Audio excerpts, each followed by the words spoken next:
दुर्गापुर गांव के दो निवासी हरिया और बलराम जंगल के रास्ते से अपने गांव लौट रहे थे। चलते हुए हरिया अचानक बोला, चल चल चल चल जल्दी जल्दी चल बलराम, वो तालाब रास्ते में ही पड़ने वाला है। और सुन, जैसे ही वो तालाब आए ना, अपने कदमों की रफ्तार तेज कर देना। अरे क्या कहूँ तुझको भी मैं, सबने कहा था कि दूसरे रास्ते से जाओ, दूसरे रास्ते से जाओ, पर तू है कि माना ही नहीं। पता नहीं क्या कहूँ तुझे, जल्दी जल्दी चल। ये सुनकर बलराम हंसने लगा। क्यों भाई, क्या अंदर से दुख दुखी हो रही है क्या? डर लग रहा है क्या? बकवास मत कर हरिया। अरे मैं भी वैसे तो काफी समय से सुनता आ रहा हूँ कि उस तालाब में एक काला हंस रहता है जो सामने आकर सवाल पूछता है। अरे धात, अरे मूर्ख, काला हंस हो या सफेद हंस, कभी भी मनुष्य की आवाज में बात कर सकता है क्या? नहीं ना। बलराम इतना कह ही रहा था कि हरिया घबरा उठा। तालाब आ गया, जल्दी जल्दी चल। अरे जल्दी जल्दी चल बलराम, चल चल चल चल चल चल चल चल। हरिया बलराम का हाथ पकड़कर लगभग भागने लगा, लेकिन अगले ही पल तालाब से रंग बिरंगी किरणें फूटी और वहाँ एक काला हंस प्रकट हुआ। काले हंस को देखकर हरिया और बलराम डर गए। तू तो बिल्कुल ठीक कह रहा था रे हरिया। यहाँ तो सच में काला हंस रहता है। हे भगवान। मैं जानता हूँ कि तुम दोनों यहाँ से तेजी से भाग रहे थे, लेकिन चाहे जितना भी तेजी से भागो, मुझसे नहीं भाग सकते। जब तक मेरे सवाल का उत्तर नहीं दोगे, यहाँ से नहीं जा पाओगे। देखो, हमें जाने दो काला हंस। हमने सुना है कि जिस किसी से भी तुम सवाल पूछते हो, वो अगर उत्तर नहीं दे पाया तो हमेशा हमेशा के लिए गायब हो जाता है। देखो, हमें जाने दो। बगैर उत्तर दिए तुम दोनों तो यहाँ से नहीं जा सकते। चलो, अब मेरा सवाल सुनो। सच क्या है, जिसे देखना आसान हो या जिसे देखना मुश्किल हो? हरिया गहरी सोच में डूब गया। वही जिसे देखना आसान हो। सत्य को प्रमाण की क्या आवश्यकता, जो दिखे वही सत्य है। हाँ हाँ हाँ, हरिया हरिया बिल्कुल सही कह रहा है, जिसे देखना आसान हो। तुमने दिया है गलत उत्तर।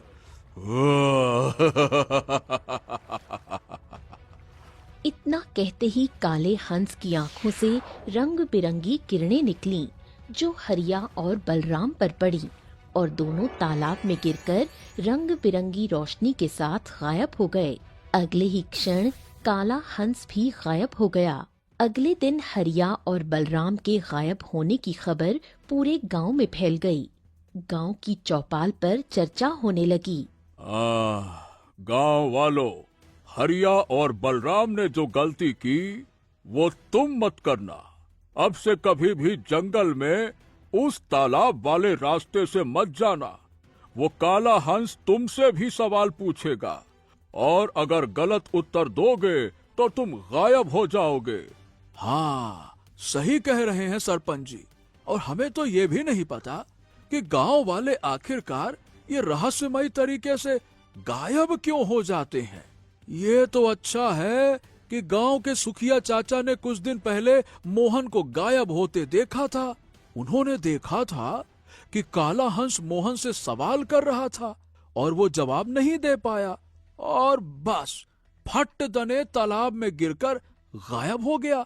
बस उसी दिन से लोग गायब होने लगे। ये सुनकर सबके चेहरों पर डर फैल गया। तभी दुर्गापुर के बड़े व्यापारी धनीराम का पुत्र अशोक वहां पहुंचा और सबका मजाक उड़ाने लगा। सही बताऊं, तुम सब लोग ना एक नंबर के डरपोक हो। देखो, सीधी बात है, मैं तो उसी तालाब वाले रास्ते से जंगल जाऊंगा। अगर वहां काला हंस मेरे सामने आ गया तो अपनी तलवार से उसके 2 टुकड़े कर दूंगा। बड़ा आया, सवाल पूछना ही भूल जाएगा मेरे सामने। इतना कहकर अशोक चला गया। बड़ा आया यहाँ खड़े होकर बड़ी बड़ी बातें करेगा और अंदर जाकर अपने पिता की हवेली में मुंह छिपा लेगा। ये तो जंगल जाता ही नहीं है, बस गांव वालों का मजाक उड़ाने चला आता है। बेवकूफ। बिल्कुल सही कह रहे हैं सरपंच जी। ऐसे लोगों को बस गांव वालों को तंग करना आता है। हाँ, नहीं तो। थोड़ी देर बाद सभा खत्म हुई और सभी लोग अपने अपने घर चल दिए। उसी गांव में गौरी नाम की एक सुंदर लड़की थी जो अपने बूढ़े पिता के साथ रहती थी। पिता बहुत बूढ़े थे, इसलिए गौरी ही जंगल से लकड़ियां काटकर बेचती और घर चलाती। गौरी लकड़ियां लेकर लौट रही थी कि तभी अशोक रास्ते में आ गया। ओ गौरी, जरा इधर भी तो गौर फरमाओ। अरे भाई, कब तक अपने इन सुंदर सुंदर हाथों से ये बड़ी बड़ी भारी भारी कुल्हाड़ी चलाकर अपने हाथों की सुंदरता खराब करती रहोगी? अभी भी समय है, मेरी बात मान लो। मैं तुम्हें रानी बनाकर रखूंगा। शादी कर लो मुझसे। अब देखो ना, मैं तुमसे कितना प्रेम करता हूँ। मान जाओ ना गौरी। तुझसे कितनी बार कहा है अशोक, मेरा रास्ता मत रोका कर। मेरे मन में तेरे लिए कोई प्रेम नहीं। आइंदा कभी बीच रास्ते में मुझे रोकने की कोशिश मत करना। ये सुनकर अशोक क्रोधित हो उठा। ए गौरी, मैं इस गांव के सबसे धनी व्यक्ति धनराम का पुत्र हूँ। गांव की लड़कियां मुझ पर मरती हैं, समझी? तो जो लड़कियां तुझ पर मरती हैं, उनसे ही विवाह कर ले। मुझे तेरे अंदर कुछ भी खास नहीं दिखता।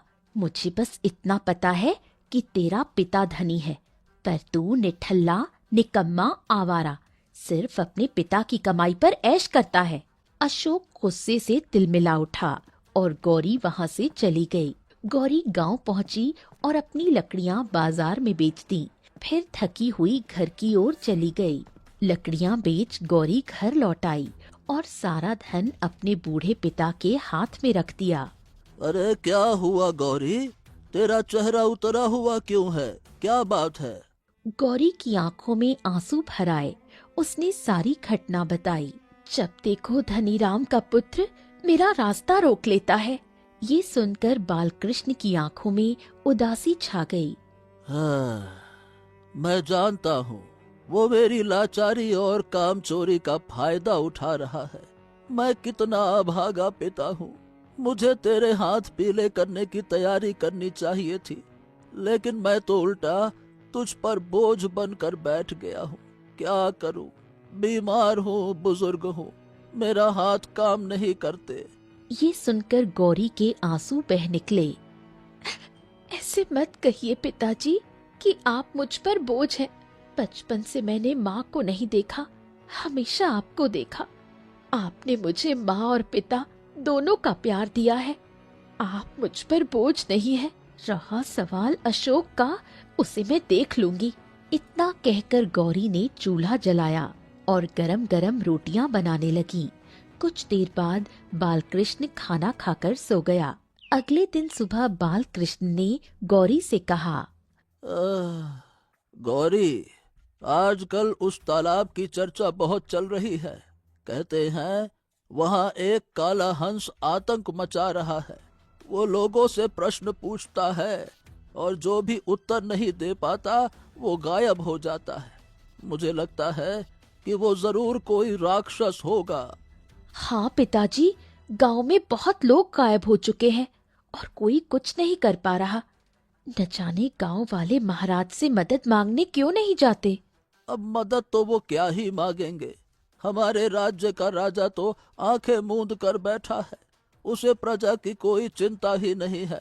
मैं तो तुझे सिर्फ इसलिए कह रहा हूँ बेटा कि जंगल में लकड़ियाँ काटने जाती है तू, जरा ध्यान से जाना और उस रास्ते से मत जाना, है ना? चलो। आप निश्चिंत रहिए पिताजी, मैं तालाब के रास्ते से कभी नहीं जाती।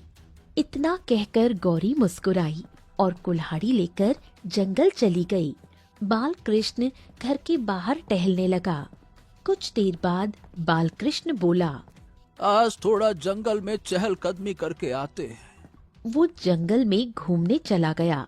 जंगल की सुंदरता देखते देखते उसे पता ही नहीं चला कि वो तालाब के नजदीक पहुंच चुका है। अगले ही पल रंग बिरंगी किरणों से वही काला हंस प्रकट हुआ। अब तुझे मेरे एक प्रश्न का उत्तर देना होगा। हे भगवान, ये क्या हुआ? मैं तो वही गलती कर बैठा। अपनी बेटी को मना कर रहा था और खुद ही टहलते टहलते तालाब के पास आ गया। हे भगवान, हे भगवान। अब मेरे सवाल का जवाब दे, तभी वापस जा पाएगा। काले हंस ने वही सवाल पूछा जो उसने हरिया और बलराम से पूछा था, लेकिन बालकृष्ण उत्तर नहीं दे पाया। अगले ही पल बालकृष्ण तालाब में गिरा और रंग बिरंगी किरणों के साथ गायब हो गया। काला हंस भी गायब हो गया। ये दृश्य दूर से गांव का एक व्यक्ति देख रहा था। हे भगवान, बालकृष्ण चाचा भी गायब हो गए। ओह, मुझे ये बात तो तुरंत गौरी को बतानी चाहिए। वो व्यक्ति दौड़ता हुआ गौरी को ढूंढने लगा, मगर वो उसे नहीं मिली। शाम को जब गौरी घर लौटी, उसके पिता घर पर नहीं थे। पिताजी हमेशा घर पर रहते हैं, आज कहाँ चले गए? तभी वो व्यक्ति वहाँ पहुँचा। गौरी! अरे अरे गौरी! अरे भाई, मैं सुबह से तुम्हें ही ढूंढ रहा हूँ। तुम्हारे पिताजी अब तुझे कहीं नहीं मिलेंगे बेटा। क्या बकवास कर रहे हो तुम? गांव वाले ने पूरी घटना गौरी को बताई। मैं बहुत दूर खड़ा था। मैंने अपनी आंखों से देखा, काला हंस प्रकट हुआ। उसने बालकृष्ण चाचा से प्रश्न किया, वो उत्तर नहीं दे सके और गायब हो गए। इतना कहकर वो व्यक्ति चला गया। अगले दिन बालकृष्ण के गायब होने की चर्चा और अफवाहें पूरे गांव में फैल गईं। गौरी अपने घर में फूट फूट कर रो रही थी। तभी धनीराम का पुत्र अशोक वहां आया। अरे गौरी, गौरी, चुप हो जा, चुप हो जा। इतनी चिंता क्यों कर रही है? तेरा बूढ़ा पिता वैसे भी इतना बूढ़ा हो चुका था कि कुछ समय बाद तो चला ही जाता। तू इतनी चिंता क्यों करती है? मैं तेरे साथ हूं ना। देख देख, तू अब अकेली है। मेरा प्रस्ताव अभी भी खुला है। मुझसे विवाह कर ले, रानी की तरह बनाकर रखूंगा। ये सुनकर गौरी क्रोधित हो उठी। तुम्हें शर्म नहीं आती? मेरे पिता गायब हो गए और तुम विवाह की बात कर रहे हो? चले जाओ यहाँ से। अशोक तमतमा कर बोला। अरे बस, बहुत हो गया। मुझे अपमानित करने की भी एक हद होती है। अब तेरे ऊपर से तेरे पिता का साया उठ गया है। अब तू अकेली है। तेरे जैसी भिखारी की बेटी से गांव में कोई विवाह नहीं करेगा। समझ नहीं आता क्या? जब सब इनकार कर देंगे ना, तब नाक रगड़ती हुई मेरे दरवाजे पर आएगी। ये मैं सीना ठोक के दावे के साथ कहता हूँ। बात करती है। इतना कहकर अशोक गौरी का अपमान करते हुए वहाँ से चला गया।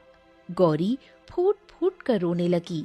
कुछ देर बाद उसने आंसू पोंछे और खुद से कहा, गांव वाले अपने प्रियजनों को खोकर चुप बैठ गए होंगे, लेकिन मैं उन लोगों में से नहीं हूँ। मैं अपने पिता को वापस ला कर रहूंगी। मैं महाराज से मदद मांगूंगी। अगले दिन गौरी राजा सूरज के महल के राज दरबार में पहुंची। महाराज, मेरा नाम गौरी है और मैं दुर्गापुर गांव की रहने वाली हूँ। इतना कहकर गौरी ने सारी घटना राजा सूरज को बताई। मेरे पिता के अलावा गांव में न जाने कितने लोग उस काले हंस का शिकार हो चुके हैं। आप कुछ कीजिए महाराज। राजा सूरज क्रोधित नजरों से गौरी को घूरने लगा। दफा हो जाओ यहाँ से तुम लड़की। हम इस मामले में अपनी टांग नहीं अड़ाना चाहते। हम कुछ नहीं कर सकते। जाओ यहाँ से। गौरी चौंक गई। महाराज जी, ये आप क्या कह रहे हैं? आप इस राज्य के राजा हैं। आप ही अगर कुछ नहीं करेंगे तो फिर कैसे चलेगा? कैसे चलेगा ये हमें नहीं पता, पर हम इस मामले में कुछ नहीं कर सकते। निकल जाओ यहाँ से। राजा सूरज ने गौरी को अपमानित करके दरबार से निकाल दिया। गौरी निराश होकर घर लौटी और फूट फूट कर रोने लगी। महाराज ने भी मदद करने से साफ इनकार कर दिया। अब मैं कहाँ जाऊं? गौरी कुछ देर गहरी सोच में डूब गई। अचानक उठ खड़ी हुई और बोली, कोई मेरा साथ नहीं देगा तो कोई बात नहीं, मैं स्वयं अपने पिता को ढूंढूंगी। अब मैं उस काले हंस के पास खुद जाऊंगी। देखती हूँ ऐसा कौन सा प्रश्न पूछता है जिसका उत्तर कोई नहीं दे पाता। इतना कहकर गौरी घर से बाहर निकली और जंगल की ओर चल दी। रास्ते में उसे सरपंच मिला। अरे गौरी, कहाँ जा रही हो बेटा? तालाब के किनारे जा रही हूँ। मैं देखना चाहती हूँ कि वो काला हंस कौन सा सवाल पूछता है। ये पागल हो गई हो क्या बेटा? अरे तू वहाँ से कभी वापस नहीं आएगी। वापस ना आ पाई तो कोई बात नहीं, जब मेरे पिता ही नहीं है तो मैं इस संसार में रहकर क्या करूंगी? या तो पिता को वापस लाऊंगी या फिर कभी नहीं लौटूंगी। सरपंच ने बहुत समझाया पर गौरी नहीं मानी। कुछ देर बाद वो तालाब की ओर बढ़ गई। गौरी तालाब के पास पहुंची और जोर से बोली, कहाँ है तू काले हंस? मेरे सामने आ। मैं भी जानना चाहती हूँ तेरा वो कौन सा प्रश्न है जिसका उत्तर कोई नहीं दे पाता और तू उसे गायब कर देता है। अगले ही पल रंग बिरंगी किरणें चमकी और काला हंस प्रकट हुआ। तू बड़ी बहादुर लड़की है। अब तक जितने भी लोग यहाँ पर आए डर कर आए, लेकिन तू पहली लड़की है जिसने खड़े होकर मुझे आवाज लगाई। तेरी आंखों में बहादुरी है। मुझे लगता है कि तू मेरे प्रश्न का उत्तर दे देगी। सुन, सवाल ये है कि सच क्या है, जिसे देखना आसान हो या जिसे देखना मुश्किल हो? गौरी क्रोधित हो उठी। बस इतने से सवाल के लिए तो लोगों को गायब कर देता है। जवाब सुन, सच वही है जिसे देखना मुश्किल हो, क्योंकि आसान सच हर कोई देख लेता है, लेकिन असली सच वही होता है जो दिल की गहराई में छुपा होता है। ये सुनकर काला हंस प्रसन्न हो गया। तुम पहली हो जिसने मेरे प्रश्न का सही उत्तर दिया। इसका मतलब तुम ही हो जो मुझे श्राप से मुक्त कर सकती हो। क्या मैं तुम्हें श्राप से मुक्त कर सकती हूँ? इसका क्या मतलब? सुनो, मैं काला हंस नहीं बल्कि मैं कोई और हूँ, और मैं कौन हूँ ये मैं अभी नहीं बता सकता, लेकिन तुम मुझे श्राप से मुक्त कर सकती हो। आओ, मेरे पीछे आओ। इतना कहकर काला हंस तालाब में कूद गया। गौरी चौंक गई। ये तो तालाब के अंदर कूद गया। जरूर तालाब में कोई रहस्य है। अगले ही पल गौरी भी तालाब में कूद गई। तालाब में कूदते ही गौरी ने अपने आप को एक विशाल महल में पाया। वहाँ एक बड़ा पिंजरा था जिसमें उसके पिता हरिया, बलराम और गांव के बाकी लोग कैद थे, जो तालाब के पास हंस का शिकार बन गए थे। तभी काला हंस रंग बिरंगी किरणों के साथ प्रकट हुआ। तुम इन्हें आसानी से आजाद कर सकती हो, लेकिन पहले तुम्हें एक कार्य करना होगा। कौन सा कार्य? इस तालाब के अंदर एक जादुई दुनिया है। हजारों वर्ष पहले एक राजा ने साधु संतों की मदद से इस दुनिया को बनाया था, सिर्फ एक तलवार को सुरक्षित रखने के लिए। और वो तलवार इस महल से बाहर घने जंगलों में एक गुफा में रखी है। तुम्हें उस तलवार को लाना होगा। उस जादुई तलवार का रहस्य क्या है? वो तलवार जिस भी राजा या राजकुमार के पास होगी, उसे कोई नहीं हरा सकेगा। वो संसार का सबसे शक्तिशाली राजा बन जाएगा। अब जाओ, लेकिन ध्यान रखना, वो तलवार जीवित होगी। जब तुम उसे छुओगी, वो तुमसे एक प्रश्न पूछेगी। गलत उत्तर दिया तो तुम भी श्रापित हो जाओगी मेरी तरह। सही उत्तर दिया तो वो तुमसे एक कार्य करवाएगी, और कार्य पूरा हुआ तो तलवार तुम्हें मिल जाएगी। फिर उसे यहां लेकर आना, और अगली बात मैं यहीं बताऊंगा। गौरी गहरी सोच में डूब गई। इन लोगों को आजाद करने के लिए मैं कुछ भी कर सकती हूँ। इतना कहकर गौरी महल से बाहर निकली और तलवार वाली गुफा को ढूंढने लगी। घना जंगल पार करती हुई वो आगे बढ़ती रही। बहुत देर बाद गौरी की नजर एक विशाल गुफा पर पड़ी। लगता है ये वही गुफा है जिसके बारे में काले हंस ने बताया था। इतना कहकर गौरी गुफा के अंदर प्रवेश कर गई। गुफा के अंदर एक तलवार रखी हुई थी। जैसे ही गौरी ने उसे स्पर्श करने का प्रयास किया, मैं एक मायावी तलवार हूँ। मुझे स्पर्श करने से पहले तुम्हें मेरे एक प्रश्न का उत्तर देना होगा, परंतु याद रखना, गलत उत्तर तुम्हें श्रापित कर देगा। शक्ति किसे मिलनी चाहिए? जिसे उसकी लालसा हो या जिसे इसकी जरूरत हो? शक्ति उसी को मिलनी चाहिए जिसे इसकी लालसा नहीं लेकिन जरूरत हो। कुछ देर के लिए सन्नाटा छा गया। तुमने बिल्कुल सही उत्तर दिया, लेकिन मुझे प्राप्त करने से पहले तुम्हें एक कार्य और करना होगा। तुम मुझे इस तरह से स्पर्श नहीं कर सकती। तो फिर बताओ मुझे क्या करना होगा? इस जंगल में एक लाल वृक्ष है। हजारों वर्ष पहले साधु संतों ने उसी लाल वृक्ष के नीचे यज्ञ करके मुझे प्राप्त किया था। तुम्हें उस लाल वृक्ष से अनुमति लेनी होगी, तभी तुम मुझे छू सकती हो। गौरी गुफा से बाहर आई और घने जंगल की गहराइयों में लाल वृक्ष को तलाशने लगी। कुछ देर बाद उसे एक लाल वृक्ष दिखाई दिया। गौरी लाल वृक्ष के पास पहुंची ही थी कि तभी कौन हो तुम? गौरी ने पूरी घटना लाल वृक्ष को बताई। ठीक है। लाल वृक्ष से एक लाल रंग का पत्ता नीचे गिरा। इस पत्ते को स्पर्श करो। अगर तुम्हें कुछ नहीं हुआ तो तुम तलवार प्राप्त कर सकती हो, लेकिन याद रखना, तलवार को छूने के बाद तुम्हारे अलावा केवल तुम्हारा पति ही उसे छू सकेगा। संसार का कोई भी अन्य व्यक्ति उसे छुएगा तो वो जलकर राख हो जाएगा। ये दिव्य पत्ता तुम्हारी जांच करेगा कि तुम्हारा मन शुद्ध है या नहीं, और तुम्हारा भविष्य भी देखकर बताएगा कि तुम तलवार पाने के योग्य हो या नहीं। गौरी चौंक गई। कुछ देर सन्नाटा रहा। फिर उसने हिम्मत की और लाल पत्ते को स्पर्श किया, लेकिन उसे कुछ नहीं हुआ।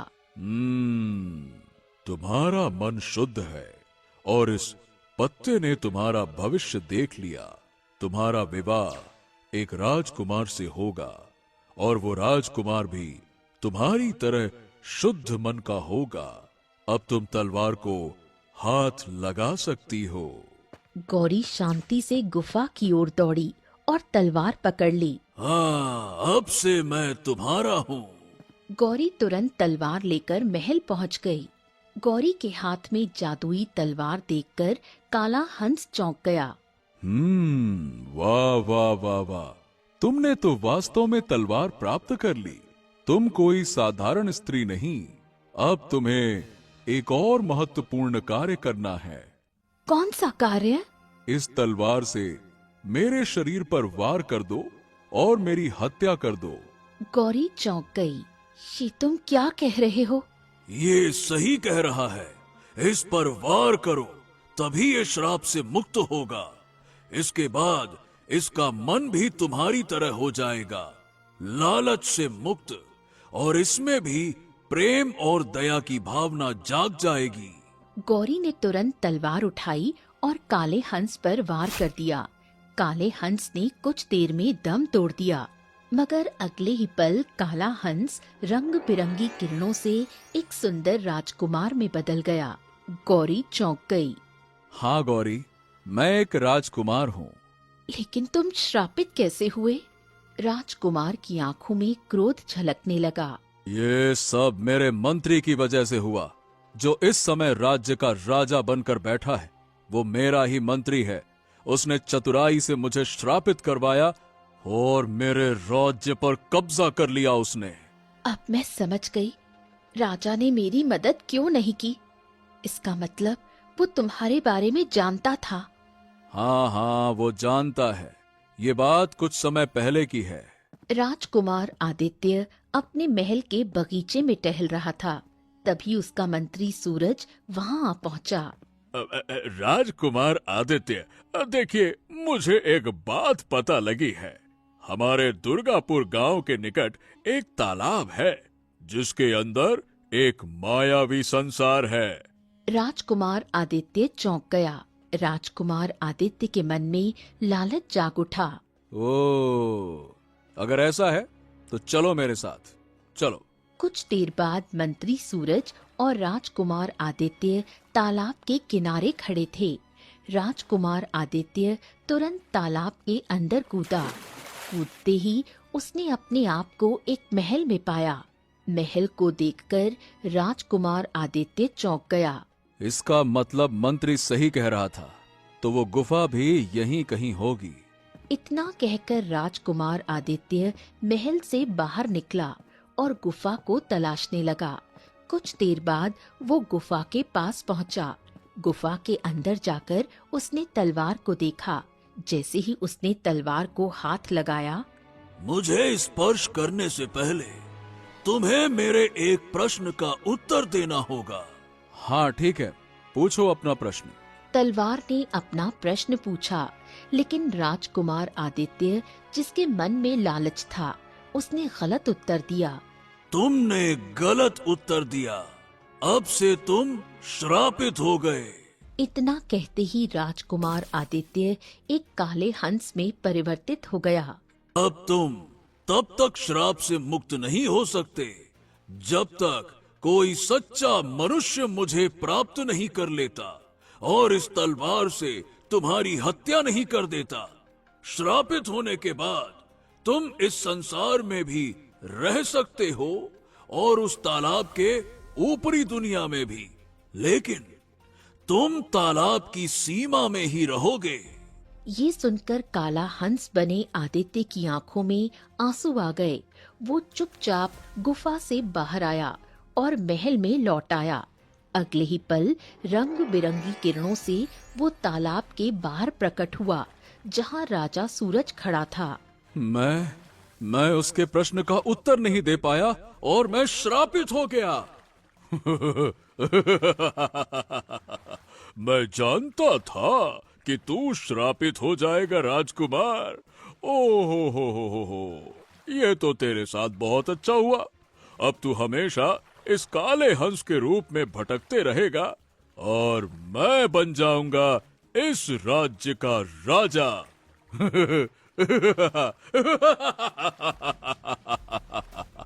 इतना कहकर मंत्री सूरज हंसता हुआ वहाँ से चला गया। तुम्हारे साथ धोखा हुआ था, लेकिन तुम ये तलवार नहीं ले सकते।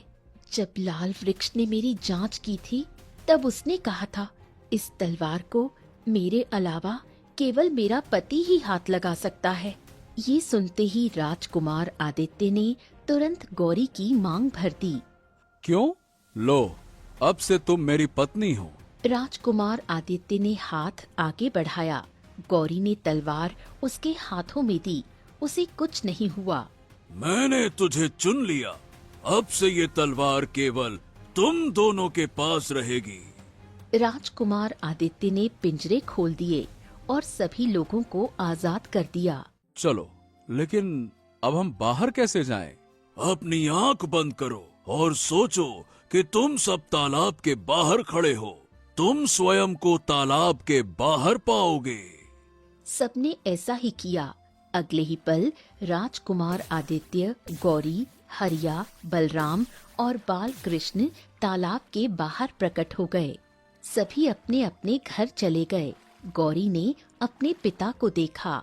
पिताजी, आप आजाद हो गए। हाँ, अरे बेटा, अब तुम राजकुमारी बन गई हो। जाओ जाओ बेटा, राजकुमार के साथ जाओ जाओ। इतना कहकर बाल कृष्ण भी अपने गांव चला आया। गौरी और उसका पति राजकुमार आदित्य राज दरबार पहुँचे। राजा सूरज ने आदित्य को देखकर चौंक कर कहा। हाँ, अरे तुम श्राप से मुक्त कैसे हुए? राजकुमार आदित्य ने सारी घटना सुनाई। उसने जैसे ही तलवार राजा सूरज के आगे बढ़ाई, अगले ही पल तलवार से निकली बिजली ने राजा सूरज को जलाकर राख कर दिया। महल में जय जयकार गूंज उठी। राजकुमार आदित्य ने अपना राज्य वापस ले लिया और अपनी पत्नी के साथ खुशी खुशी रहने लगा। कुछ दिनों बाद राजकुमार आदित्य कुछ सैनिकों और अपनी पत्नी गौरी के साथ दुर्गापुर गांव पहुंचा। अब गौरी राजकुमारी बन चुकी थी। सैनिकों, इस गांव के सबसे मक्कार व्यक्ति अशोक को पकड़ कर लाओ। कुछ देर में अशोक पकड़ा हुआ लाया गया।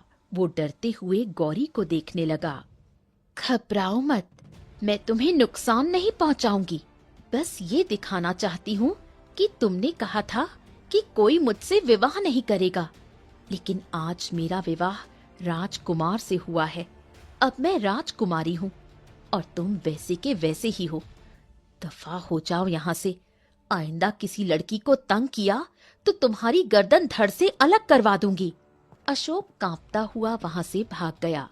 गौरी अपने पिता को साथ लेकर अपने महल लौटी और सुखी जीवन जीने लगी। सारा राज्य खुशहाल हो गया। राजकुमार आदित्य और राजकुमारी गौरी ने पूरे राज्य में शांति और न्याय फैला दिया। तो दोस्तों, कहानी कैसी लगी कमेंट बॉक्स में जरूर बताइए। चैनल को जरूर सब्सक्राइब कीजिए।